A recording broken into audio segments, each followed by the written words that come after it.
Hello, I thought I'd try and show you today how I made this little tile for a Christmas card. I've had these stamps from Artemio for a very, very long time, and I really love the effect of them. They're very sketchy, but they're really super for emboss resist and over stamping and all sorts. Anyway, what I've got here is the little holly sprig, and I just in fact used part of the stamp there, but that was just a whim at the time. So we'll have a go and I'll show you what I did. So on a scrap of card that I'm going to use, that's the same as the base I'm going to use, I'm going to stamp it with a hybrid ink. Memento would have been fine, but because I'm going to be using alcohol markers, I need to have an ink that won't run, it won't diffuse, it won't do stuff when they get the alcohol mixed with it. So this is a hybrid ink. I'm going to stamp my image.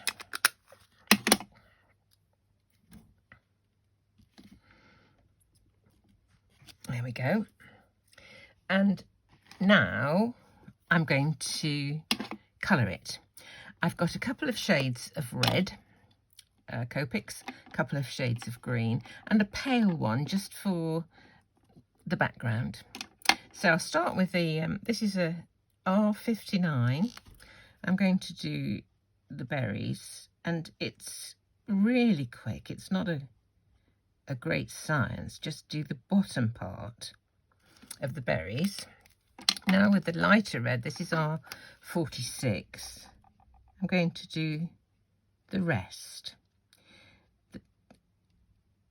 The dimension that it gives just by using a couple of shades is really good. And to give that little highlight, I'm going to use a jelly roll pen in white and just put a little highlight on each of the berries. Surprising what a difference just a tiny touch makes. That's still a bit wet, so it's not going on terribly well, but I can always come back and do that later.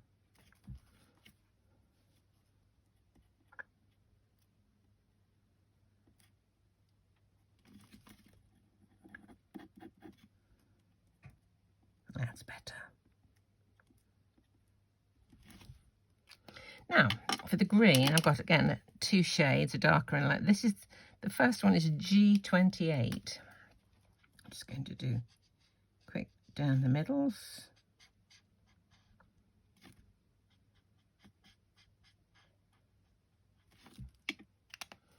And this one is G17.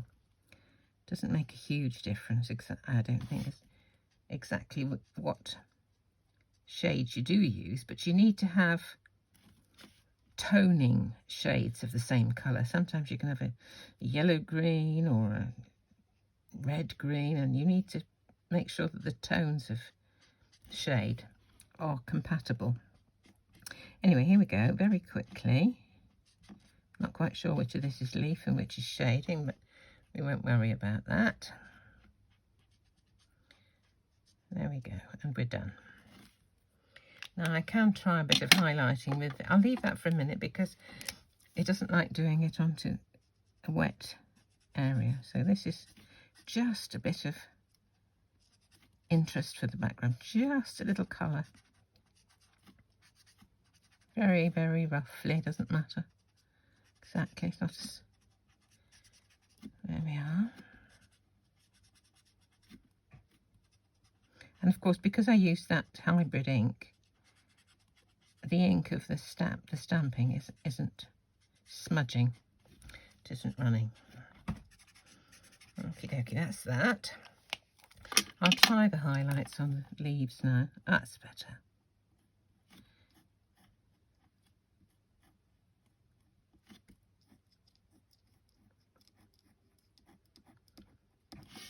There. Now, over the top of that, I'm going to put a crackle stamp, just to give that background a little bit more interest. So here is a crackle image, a little bit of hickory smoke, distress oxide. I'm just going to stamp over the top. There we go. Now, it looks dreadful, we are going to do other things with it. The thing I have forgotten to get out is a die. So let me get a die.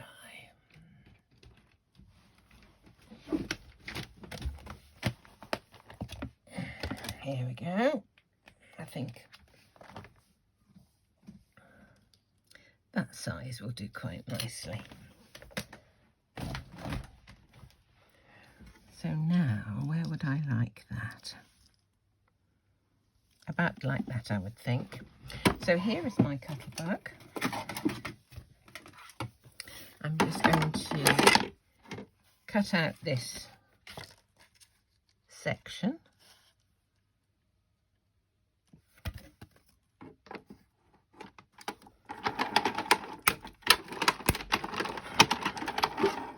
There we go.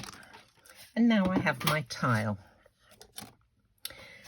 At the back of my desk here, I've got a magnetic board, and any dies that I've been using I can just put on there so they're safe and they're out of the way until I remember to put them away.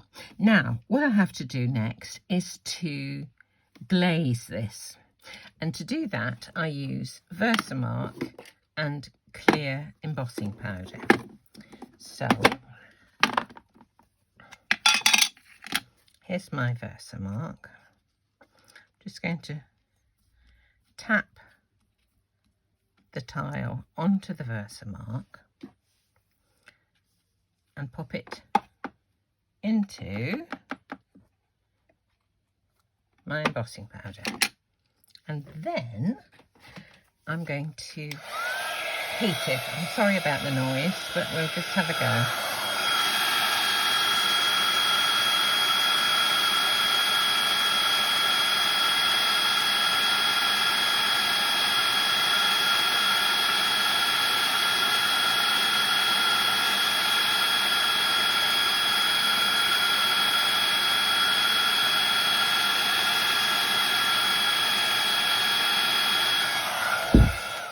There we go. That first layer looks quite bubbly, actually. It's very, I don't know if you can see that, but it looks quite lumpy and bumpy. So here we go again. We're going to have another layer. You can use an ultra thick embossing enamel, UT they call it. But I quite like using the ultra fine because you do make sure that you get a decent coverage.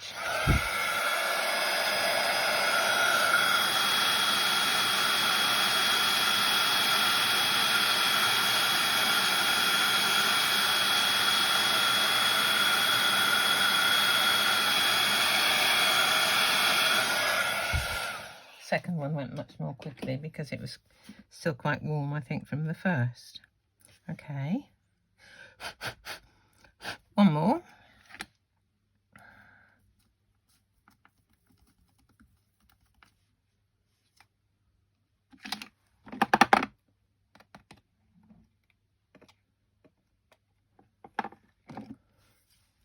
Last time, hopefully.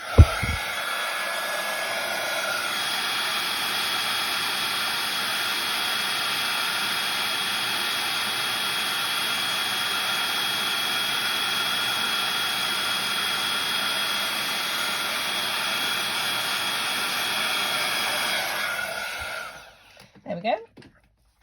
And there's our little tile ready to go into the middle of a card.